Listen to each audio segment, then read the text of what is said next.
नयन के मन में युगों को लेकर जो सवाल उठे थे वो उसने प्रोफेसर श्रीधर से पूछने शुरू किए। सर, आप ही कहा करते थे ना, टाइम इज इन्फिनिट।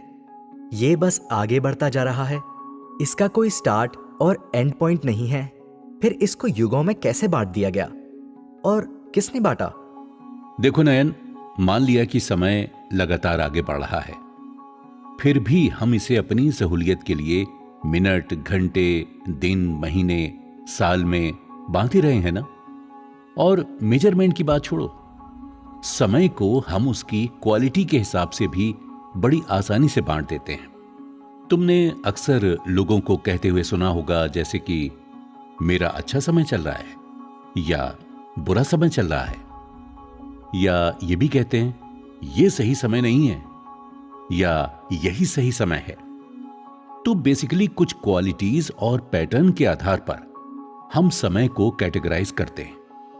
यही किया हमारे पूर्वज ऋषि मुनियों और विद्वानों ने। उन्होंने उस अनंत समय को युगों में बांट दिया। चलो इसको मैं तुम्हें एक सिंपल से एग्जाम्पल से समझाता हूं। एक लड़का है प्रशांत।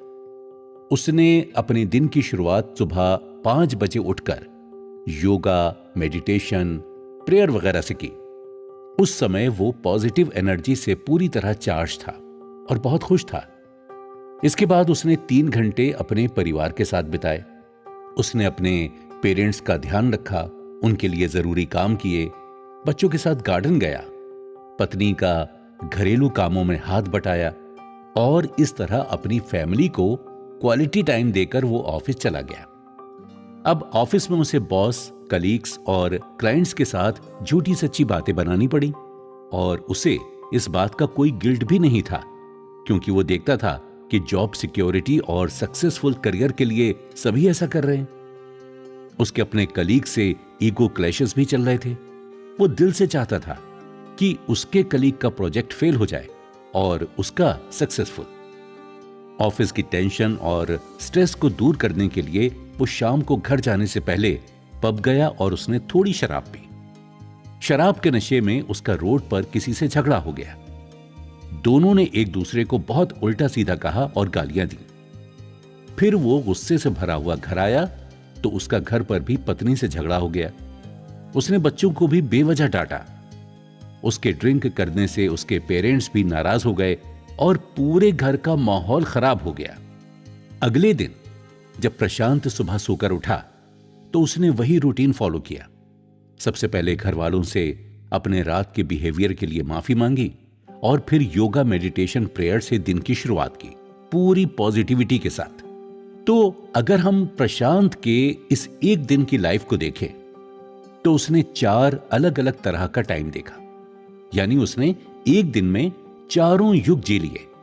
उसने 4 युगों को एक्सपीरियंस कर लिया। वो कैसे सर? मैं आपकी बात समझा नहीं। देखो, समय को नापने के लिए हमारे पूर्वज विद्वानों ने इसे 4 युगों में चक्र में बांटा था, जिसके बारे में शास्त्रों और पुराणों में पूरी जानकारी दी गई है। ये 4 युग हैं: सतयुग, त्रेता युग, द्वापर युग और कलयुग। इनमें सबसे पहला युग होता है सतयुग। सतयुग में इंसान अपने श्रेष्ठ स्वरूप में होता है, यानी full of purity and positivity, nature के बेहद करीब, डिवाइन सोर्स से कनेक्टेड। उस समय उसके मन में किसी भी तरह का गलत विचार या पाप नहीं आता। वो दूसरों के प्रति प्रेम, करुणा, दया और सद्भावना से रहता है।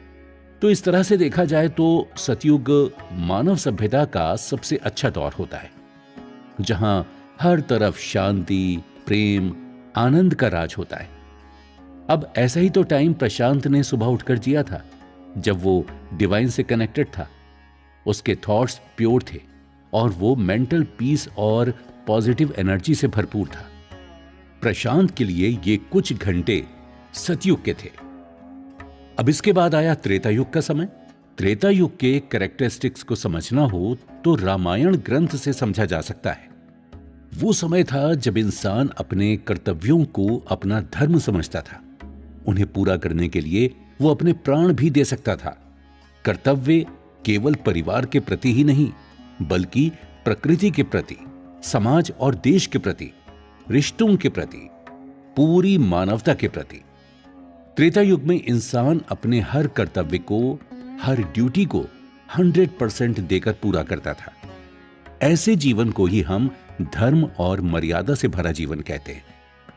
तो ऐसे ही तो किया प्रशांत ने। ऑफिस जाने से पहले तक उसने अपने डिफरेंट रोल प्ले किए, अपनी जिम्मेदारियां निभाई, वो भी सही तरीके से, पूरे मन से। यह समय उसके लिए त्रेता युग था। अब त्रेता युग के बाद आता है समय द्वापर युग का, जिसमें हुई थी महाभारत। महाभारत के चरित्रों से तुम द्वापर युग के इंसानों के कैरेक्टरिस्टिक्स को समझ सकते हो। इस युग में इंसान सेल्फ सेंटर्ड होने लगा था। उसकी सात्विक प्रकृति धीरे धीरे भ्रष्ट होने लगी थी।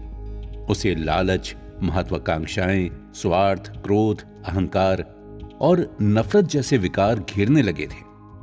उसके व्यवहार में मर्यादा घटने लगी थी और अधर्म का प्रभाव बढ़ने लगा था। इसी कारण द्वापर युग में महाभारत जैसा विनाशकारी महायुद्ध हुआ, जिसने पूरे संसार को अपनी चपेट में लिया था। अब अगर बात करें प्रशांत के ऑफिस की, तो वहां वो और उसके कलीग्स ठीक वैसा ही व्यवहार कर रहे थे जैसा द्वापर युग के ज्यादातर लोग करते थे, जिसके एविडेंस भारत की एपिक स्टोरी में मिलते हैं। Unhealthy competition, ego clashes, ambitions, revenge. Dwapar Yug के बाद शुरू हुआ कलयुग। हमारे धर्म ग्रंथों और पुराणों में कलयुग कैसा होगा इसके बारे में पहले ही लिख दिया गया था, और जो लिखा था वो आज सब सच हो रहा है। कलयुग को एक ऐसा युग कहा गया है जहां पर चारों ओर अधर्म, पाप, हिंसा का राज होगा। लोगों में धर्म, मर्यादा, नैतिकता का अभाव होगा। जहां रक्षक ही भक्षक बनेंगे, अयोग्य लोग ऊंचे पदों पर बैठेंगे, बीमारियों से इंसान त्रस्त होगा, अपने ही दुश्मन बनेंगे, और ऐसा हम अपने चारों ओर देख भी रहे हैं।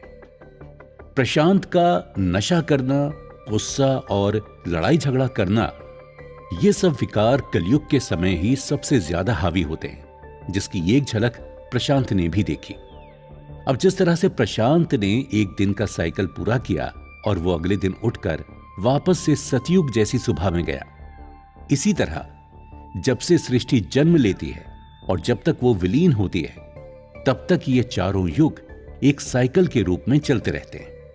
एक खत्म होता है तो दूसरा शुरू होता है। उनका एक साइकिल यानी चक्र चतुर्युग कहलाता है, और ये चतुर्युग रिपीट होते रहते हैं। और वो हम ही हैं जो बार बार जन्म लेकर नया शरीर धारण कर हर युग को एक्सपीरियंस कर रहे हैं।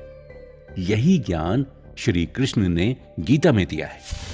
प्रोफेसर श्रीधर की बात सुनकर नयन का मन किया कि जल्दी से कलयुग पूरा हो और वो सतयुग का सुनहरा दौर अपनी आंखों से देखे, उसे एक्सपीरियंस करे। और यही बात उसने खुश होते हुए प्रोफेसर श्रीधर को कही। ये कलयुग कब खत्म होगा सर? क्या मेरे जीते जी ऐसा हो पाएगा? आई वॉन्ट टू एक्सपीरियंस सतयुग।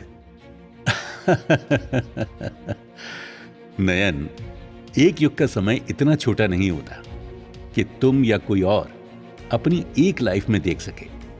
इसके लिए तो शायद तुम्हें अभी और जन्म लेने पड़ेंगे। नयन की बात सुनकर प्रोफेसर श्रीधर हंसते हुए बोले,